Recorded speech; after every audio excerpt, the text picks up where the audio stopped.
Good morning, I'm Ethan Tony. And I'm Elijah Tony. We will be interviewing Mr. and Mrs. Stone. What was your profession and what was it like when you first started compared to how it is today? It was my profession. When I first started, I've always been, I guess, in the kind of public sphere.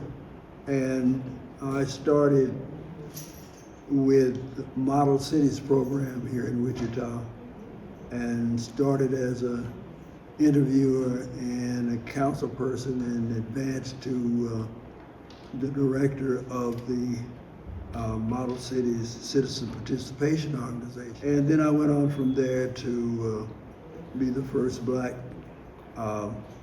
administrative assistant with the city manager under Gene Denton. And during that time, I helped put together the minority contractors program. And I've ended my career as special investigator with the Civil Rights Commission of the state of Kansas. I'd like to begin with where I really first started working. Was, I guess, I had my own, I can say business, because I sold a product while I was still in high school. And I learned a lot from that experience. Then my first real job was in a hospital laundry. My schoolmate and I applied to a laundry, and we worked in the laundry just for a short time because it was not the type of work that we could stand up under. And after that, I got into clerical work. I worked for the Kansas Gas and Electric Company as a secretary to the director of the building maintenance. And I worked there until they informed me that I was expecting our third child, and I was almost 6 months into that process when they told me that they could not have me there because of their rules and regulations. They could not keep a person who was expecting a child beyond 6 months. So I had to give that up, and after the birth of this child, I was hired by the city, and after KG&E, I was hired by the city. I stayed there for 27 and a half years, retiring early. And in the last position that I held there, I was an account clerk responsible for the public housing program under the federal public housing program under the city of Wichita's operation. Why is Black history important to you, and how have you seen it shape your community over the years? I see it as a struggle, because I think that what needed to happen was the continuation of celebrating our foreparents and all of the history from slavery through cotton fields and all of that to where we are now, even to the point where we were in 1951. It still wasn't equal. So I think that we've come a long way, but not to the position where we need to be, because basically we are leaders. We've always been leaders, and I think that has a lot to do with what the young people now are struggling with, is trying to make sure of their identity as far as moving this country forward. At what age did you give your life to Christ, and what led you to that decision? Well, personally, I gave my life to Christ at an early age, in probably the first, during grade school, because I grew up in the Church of God in Christ. And so from all the way through school, so I was my family was involved in it, so as a child, I was involved in it.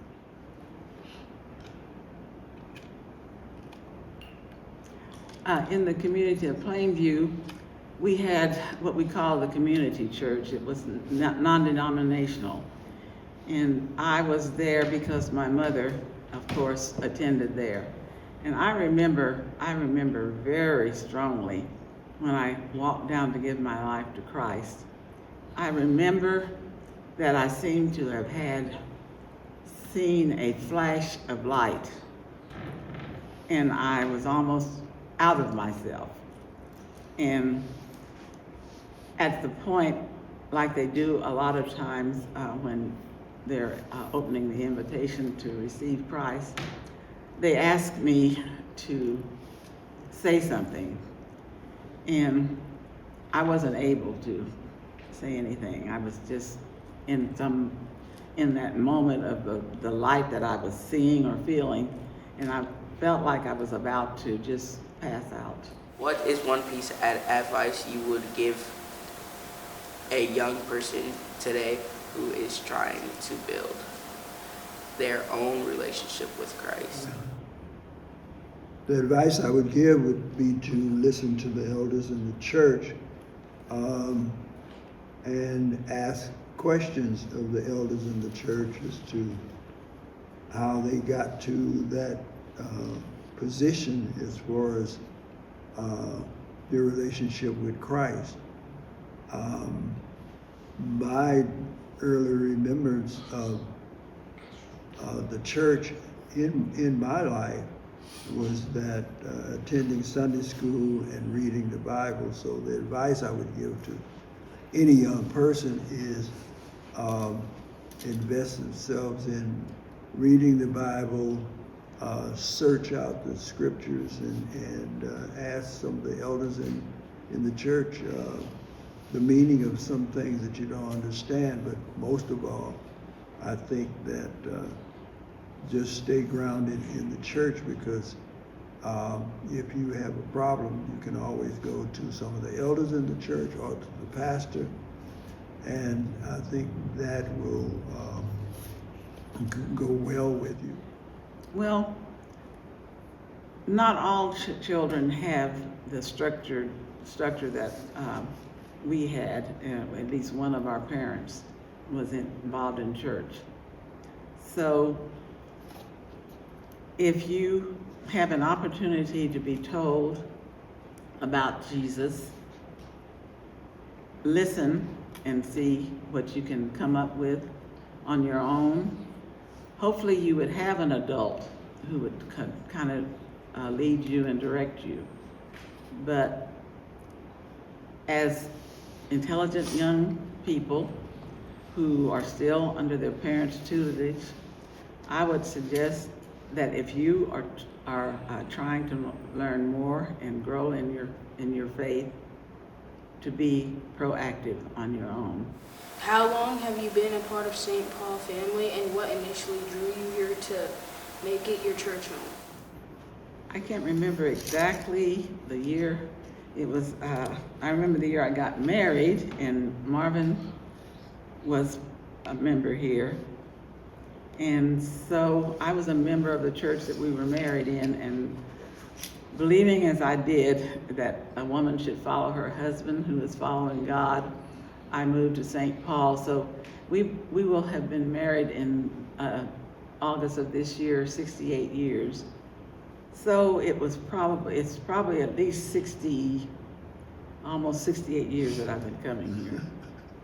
Doesn't seem like it's been that long, but St. Paul has always been kind of a mystery to me, because growing up in the Church of God in Christ, we weren't that exposed to a lot of things. But St. Paul, I became involved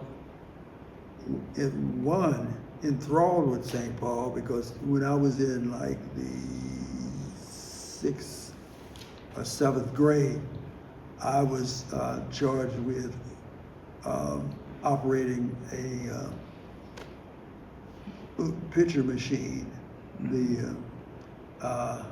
And one of my teachers, who belonged to St. Paul, asked me if I would like to run the projector for a youth program at St. Paul.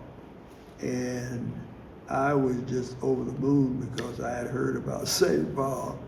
And so once I got to St. Paul, which was located on the west side of Wichita, this magnificent church with pipe organ and all of that, I was just amazed. So I think that my first exposure to St. Paul was during the time that I was in intermediate school.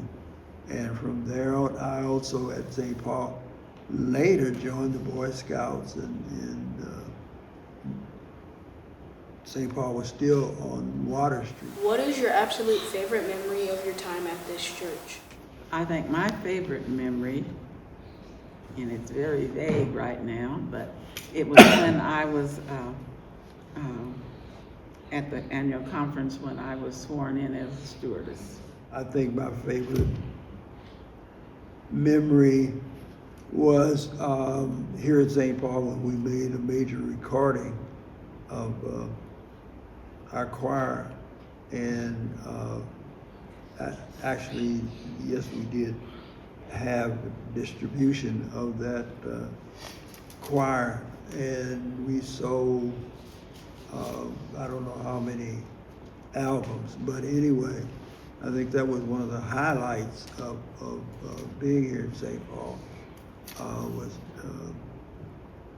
cutting that record, because St. Paul was noted for having good choirs, and so we still have some people who still have copies of that album. Thank you for this interview. Thank you for considering us. You're welcome. Happy Black History Month. Thank you.